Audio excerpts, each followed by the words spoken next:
Welcome to Nairobi, guys. I finally made it here. It's beautiful weather. The sun is out, cool breeze in the air. It's actually kind of chilly, which I wasn't expecting, but it's absolutely beautiful.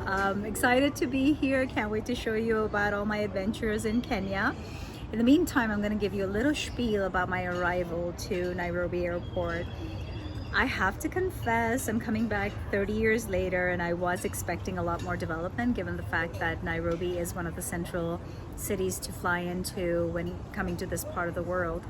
But it seemed fairly archaic, which took me by surprise. We were on an Ethiopian Airways flight with about 250 people on board, and it took 2 hours to get through immigration. You come in with an e-visa. And especially if you're going to be traveling through most of the Eastern African countries, you want to get an Eastern African visa, which allows you entry into Kenya, Uganda, Rwanda. The best part about that is that you can go within the 3 countries without having to get a visa for all 3 countries individually. And it saves a lot of time and effort with that.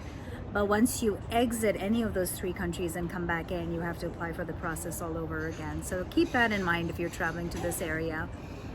Secondly, you just have to get fingerprinted and have a picture taken along with that paper presented to the immigration officer. And that took quite a while. So it was 2 hours later that I exited the airport. Normally I would have taken a taxi, which costs about $25 and about a half-hour ride into the city. It's only 18 kilometers, but with traffic, it can be quite an extensive journey from the airport to city center. I ended up doing something I do not recommend.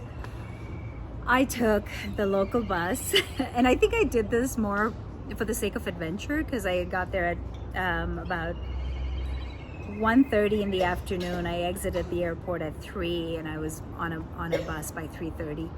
So I didn't get to my hotel until 5, and it turns out that leaving the airport was just fine. It was an adventure. I had my suitcase piled up on top of other people and sitting all the way in the back of the truck with some fun Africans. It was really enjoyable. But once I got to the city center, it was absolute mayhem.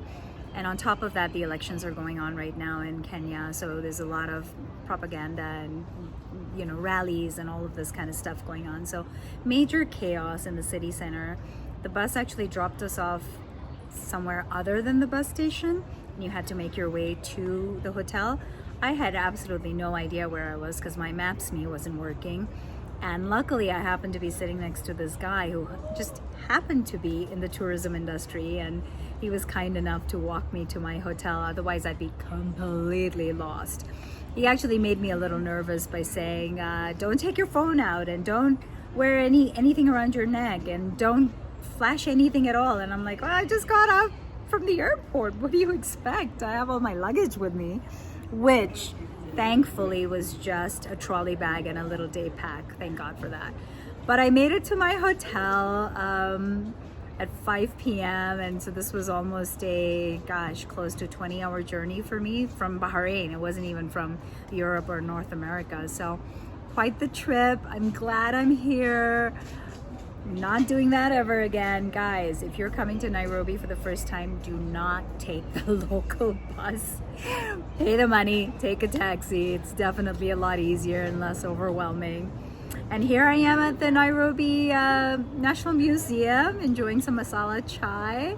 I will tell you more about that in some of my future vlogs. Keep tuned and follow me, Globetrotting Chick, CHIC.